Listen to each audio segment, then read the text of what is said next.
إن الحمد لله نستعينه ونستغفره ونؤمن به ونتوكل عليه ونعوذ به من شرور أنفسنا ومن سيئات أعمالنا من يهده الله فلا مضل له ومن يضلله فلا هادي له أشهد أن لا إله إلا الله وحده لا شريك له وأشهد أن محمدا عبده ورسوله اللهم صل على سيدنا محمد وعلى آل سيدنا محمد وعلى أصحاب سيدنا محمد والتابعين أجمعين أما بعد. Hadirin yang dimuliakan Allah Subhanahu wa taala,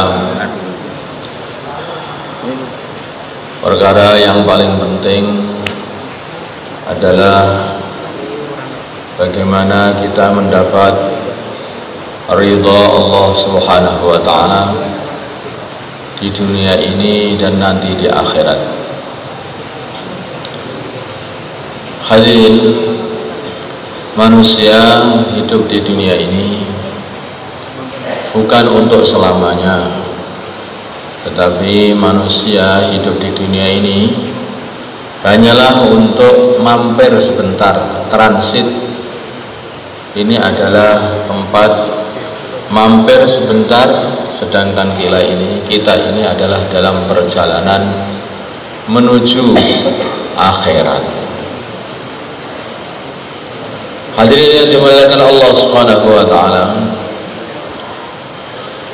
awal manusia ini adalah Nabi Adam alaihi salatu wassalam, diciptakan oleh Allah, dan benih anak cucu dari Nabi Adam pun juga sudah diciptakan oleh Allah di punggungnya Nabi Adam alaihissalam. Maka Allah Subhanahu wa taala suatu kali telah mengusap punggung Nabi Adam sehingga keluar benih-benih anak cucu Nabi Adam mulai zaman Nabi Adam sampai hari kiamat. Terkeluar semuanya, macam-macam benihnya di situ itu. Ada yang berwarna hitam, ada yang berwarna putih, ada yang istimewa. Situ itu. Maka Nabi Adam alaihissalam diperlihatkan, ini adalah calon-calon anak cucumu. Berjuta-juta, beribu-ribu, nggak bisa dihitung, saking banyaknya sekali. Tampak ada yang hitam. Yang hitam mereka adalah orang-orang yang tidak beriman dari anak cucu Nabi Adam alaihissalam. Ada yang putih, mereka adalah orang-orang yang beriman. Ada yang istimewa, mereka ini adalah orang-orang yang istimewa hidupnya, imannya, para Nabi Rasul alaihissalam. Maka hadirin yang dimuliakan Allah Subhanahu wa taala, ada satu benih yang Nabi Adam alaihissalam, beliau ini melihat benih ini begitu senang sekali, hatinya tertarik sekali. Ini siapa ya Allah? Maka Allah mengatakan, ini adalah cucumu, namanya Daud, dia akan menjadi nabi. Saking senangnya Nabi Adam alaihissalam kepada cucunya Nabi, yaitu Nabiullah Daud alaihissalam ini, maka Nabi Adam mengatakan, ya Allah, aku berikan 40 tahun, kupotongkan dari umurku 40 tahun untuk cucuku Daud ini. Senang Nabi Adam. Maka hadirin yang dimuliakan Allah Subhanahu wa taala, sekarang kita bicarakan siapa ini Nabiullah Daud alaihi salatu wassalam. Hadirin, Nabiullah Daud alaihi salatu wassalam, ada beberapa cerita yang sudah sampai kepada kita mengenai sholatnya seorang sahabat, namanya yaitu Abdullah bin Amr bin As. Sahabat ini setiap malam selalu sholat habis isya sampai pagi, membaca Al-Quran sak khataman. Kalau siang beliau ini berpuasa. Hari-hari begitu, Itu yang dijalani kehidupan anak muda namanya Abdullah bin Amr bin As. Abdullah bin Amr bukan orang tua yang sudah diet-diet, enggak, Pak. Ini anak muda. Makanya kalau kita ini pengen punya anak, maka cita-citakanlah anak kita ini sebagai anak yang ahli ibadah. Tetapi untuk menjadikan anak jadi ahli ibadah ini mulai dari awal memang sudah didoakan. Sampai waktu kumpul pun sudah doa. Bukan guyon-guyon tahu-tahu keluar. Enggak mutu ya seperti itu. Diulang lagi. Maka hadirin yang dimuliakan Allah Subhanahu wa taala, ini betul-betul doa. Betul-betul doa. Temanan, doa habis-habisan, rengean, minta dikasih oleh Allah. Nanti akhirnya akan tumbuh anak yang istimewa. Maka Abdullah bin Amr ini masih muda, habis waktunya dibuat untuk ibadah dan perjuangan. Maka cocoklah orang ini. Seperti inilah yang dikatakan oleh baginda Nabi Muhammad SAW, di antara 7 orang yang mendapatkan naungan dari naungan arsy-Nya Allah Subhanahu wa taala dikala tidak ada naungan selain naungan Allah, maka adalah wasyabun nasa'a fi ibadatillah, dan anak muda tumbuh di dalam ibadah kepada Allah Subhanahu wa taala. Ibadah. Nah, Abdullah bin Amr ibadah bisa-bisa. Lah orang anak muda yang biasanya HP-HP-an, teman-temannya HP-HP-an, dia tidak HP-HP-an. Dia jungkung ibadah hari-hari. Kalau setiap malam teman-temannya wajahnya bersinar kena sorotan lampu HP,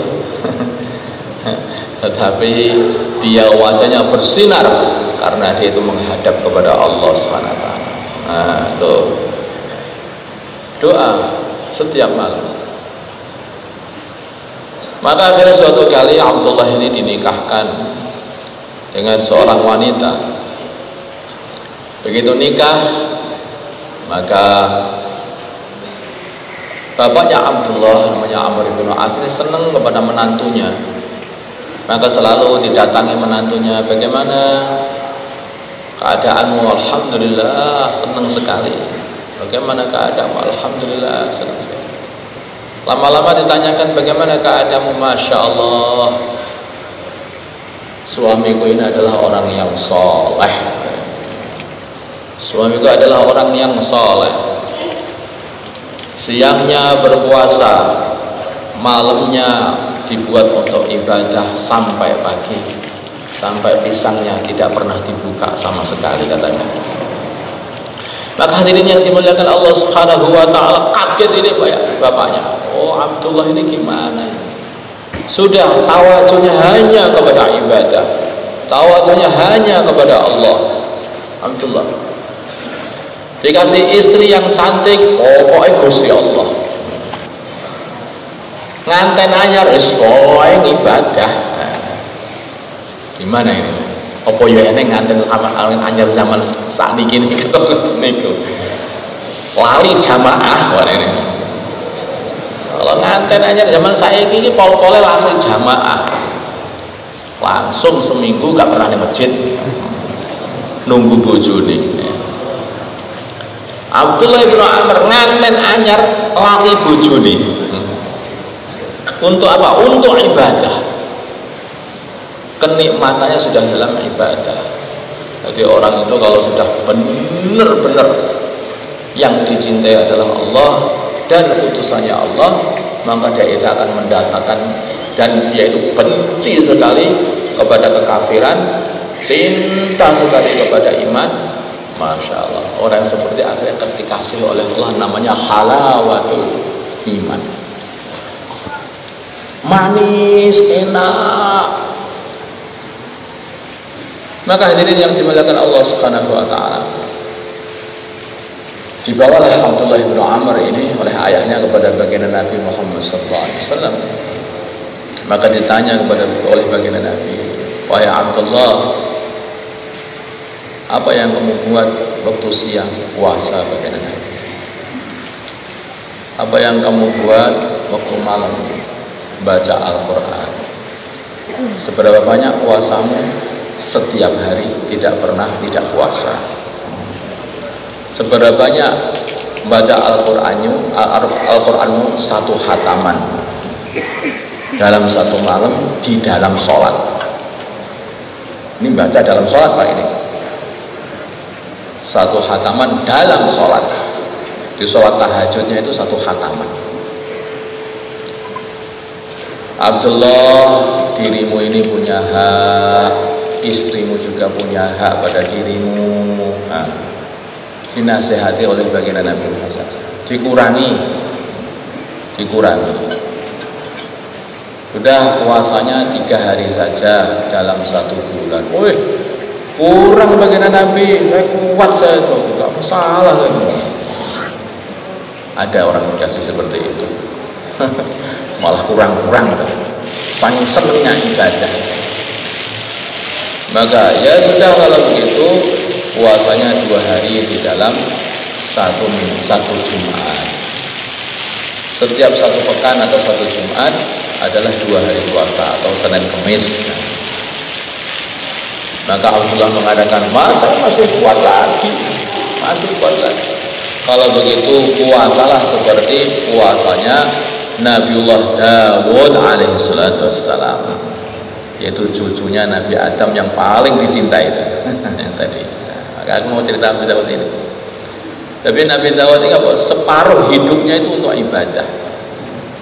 Separuh. Maka baginda Nabi mengatakan, ini saja sehari puasa, sehari tidak puasa. Ini adalah puasanya Nabiullah Dawud alaihissalam. Beliau ini adalah a'badun nas. Beliau ini adalah orang yang paling banyak ibadahnya dari kalangan manusia. Udah, amalkan ini. Saya masih kuat lagi, stop. Masya Allah. Akhirnya begitu. Kalau para sahabat itu di stop. Kalau kita ini digas. Kayak iso belayu, langkah kayak iso belayu. Sana itu motor balap, sini ini 50 cc, nggak bisa tidak. Makanya kata ini harus buat diri kita bermutu. Mereka manusia, kita manusia. Mereka hamba Allah, kita hamba Allah. Mereka bisa jadi orang hebat yang muqarrab kepada Allah. Kita pun juga bisa menjadi orang yang hebat yang muqarrab kepada Allah. Mereka jadi orang-orang ahli ibadah, kita pun juga bisa menjadi orang-orang ahli ibadah kalau mau, bisa. Maka hadirin yang dimuliakan Allah Subhanahu wa ta'ala, akhirnya puasaan malamnya yang setiap hari itu 1 khataman, dalam yang setiap malam 1 khataman, dikurangi menjadi setiap malam ini 1/7 Al-Quran, sehingga setiap 7 hari khatam ini Abdullah. Nah, ini adalah hizibnya atau amalannya baginda Nabi Muhammad SAW. Amalan harian baginda Nabi membaca Al-Quran di dalam sholatnya adalah 1/7 Al-Quran. Hadirin yang dimuliakan Allah Subhanahu wa ta'ala, inilah ahli-ahli ibadah pada orang zaman dulu.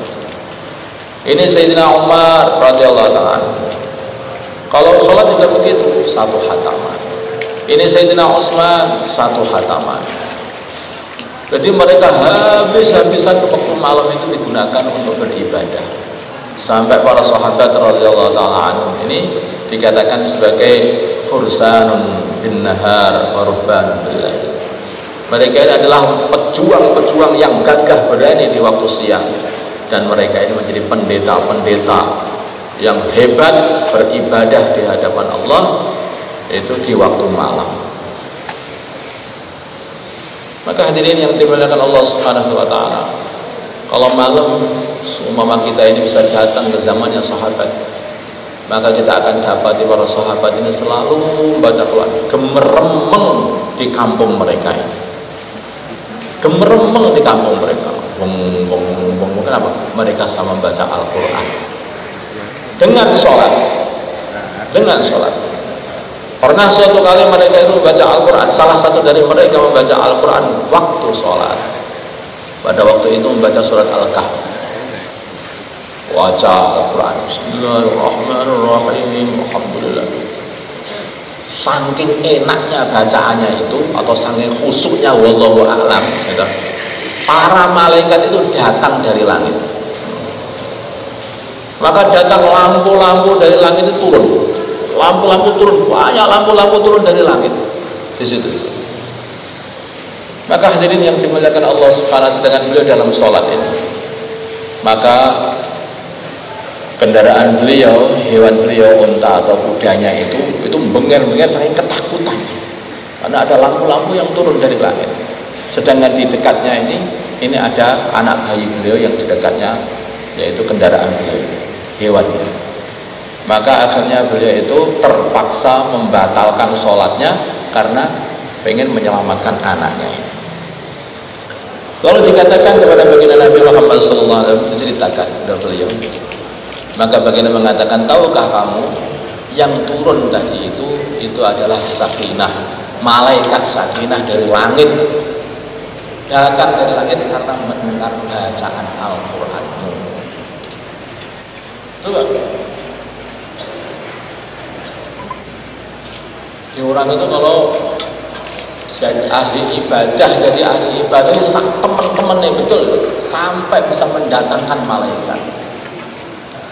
Pernah terjadi juga dulu, namanya ada sahabat namanya yaitu Abdul Malik, yang mana beliau ini suatu kali ngojek. Beliau ini pekerjaannya adalah ngojek.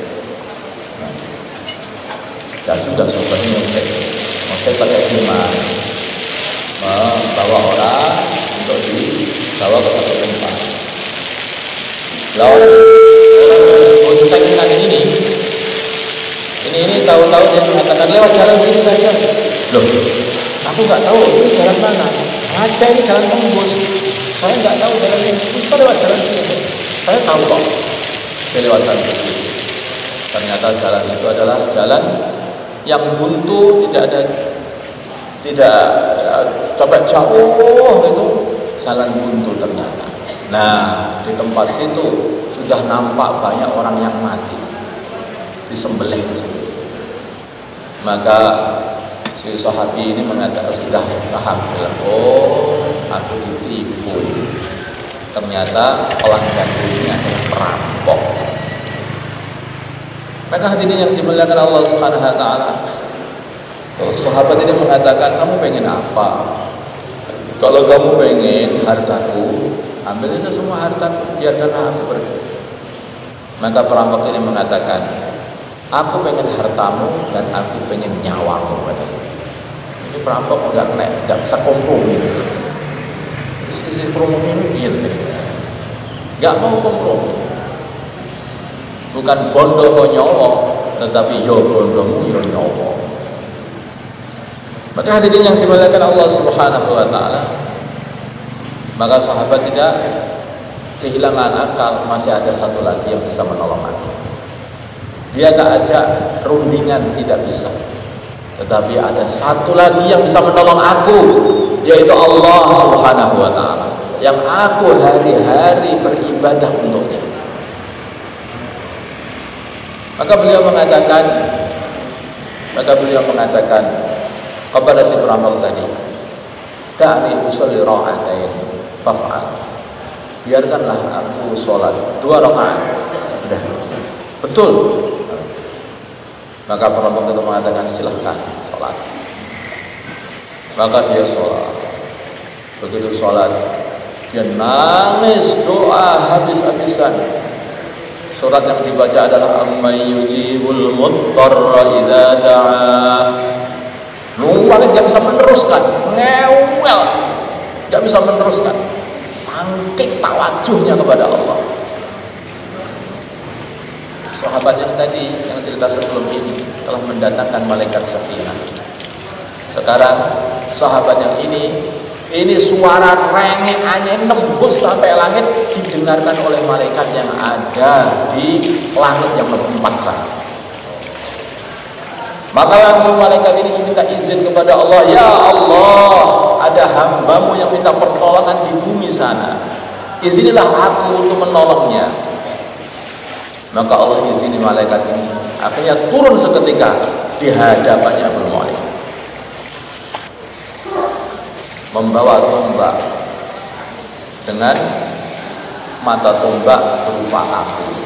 Langsung seperampok itu ditusuk tombak sampai tembus dadanya, mati seketika.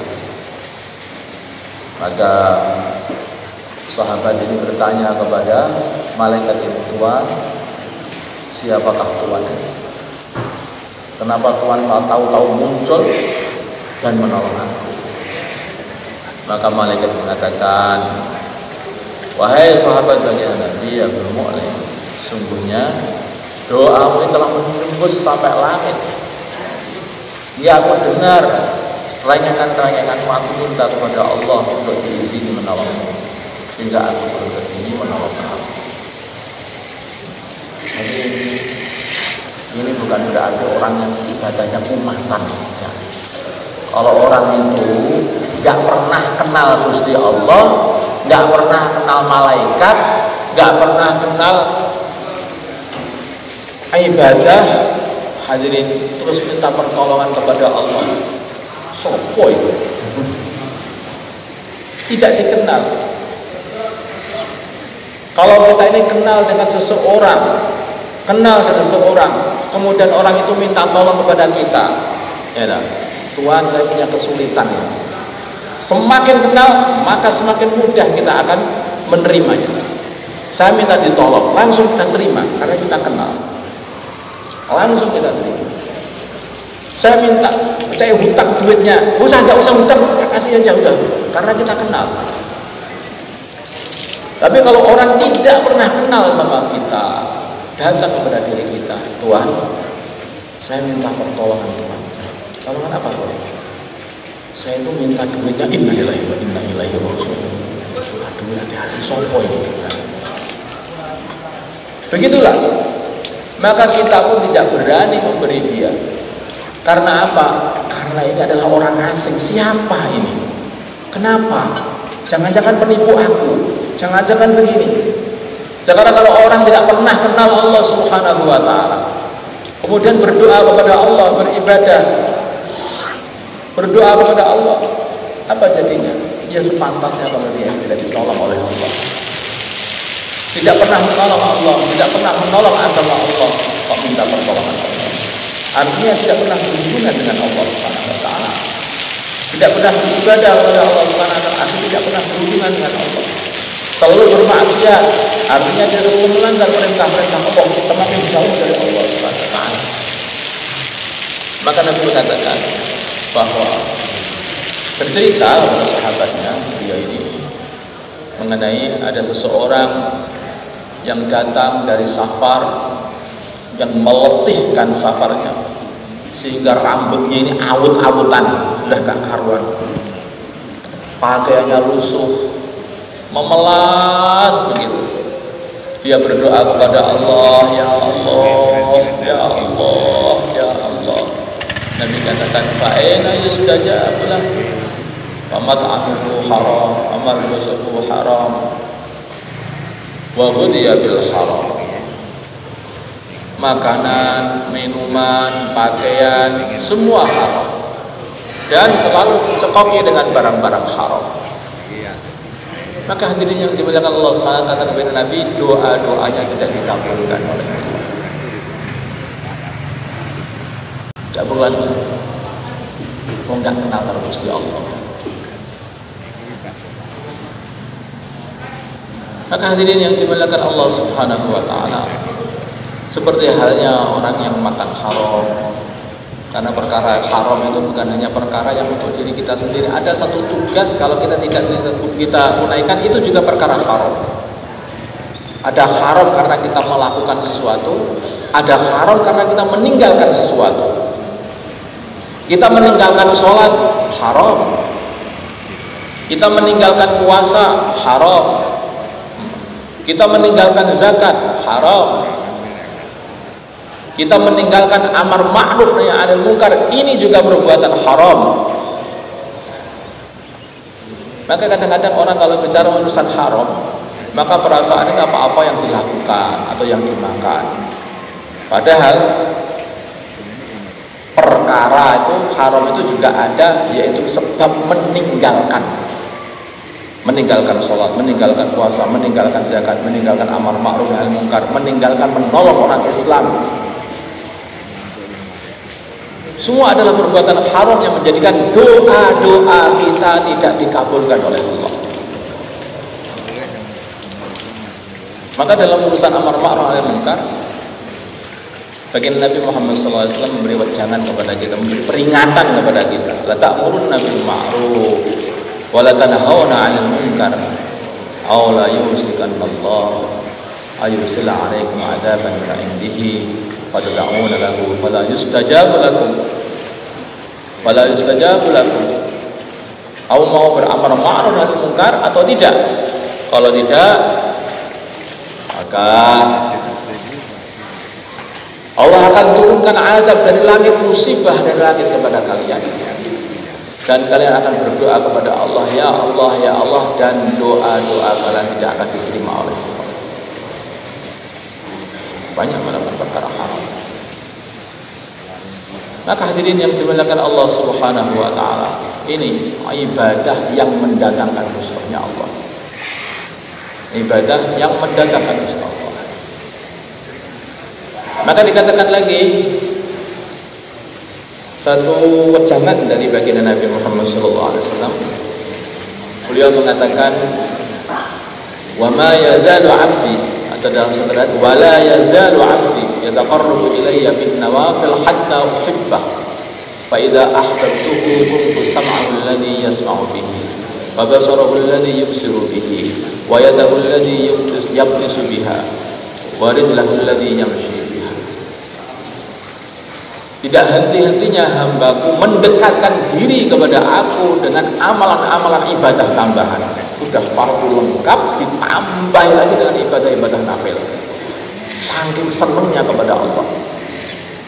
Kalau orang sudah seperti ini, maka akan dicintai oleh Allah. Bila mana sudah dicintai oleh Allah Subhanahu wa taala, maka mata, telinga, tangan, kaki, seluruh anggota badannya ini akan dikasih hidayah oleh Allah untuk hanya berbuat baik saja. Nah, kalau sudah begini punya hubungan khas dengan Allah, wala in sa'alani 'abdi la u'tiyanna wala in ista'adani 'abdi la u'idanna. Bila mana minta hambaku ini kayak seperti itu, kok minta kepada aku, maka tentu aku kasih. Aku kabulkan permintaannya.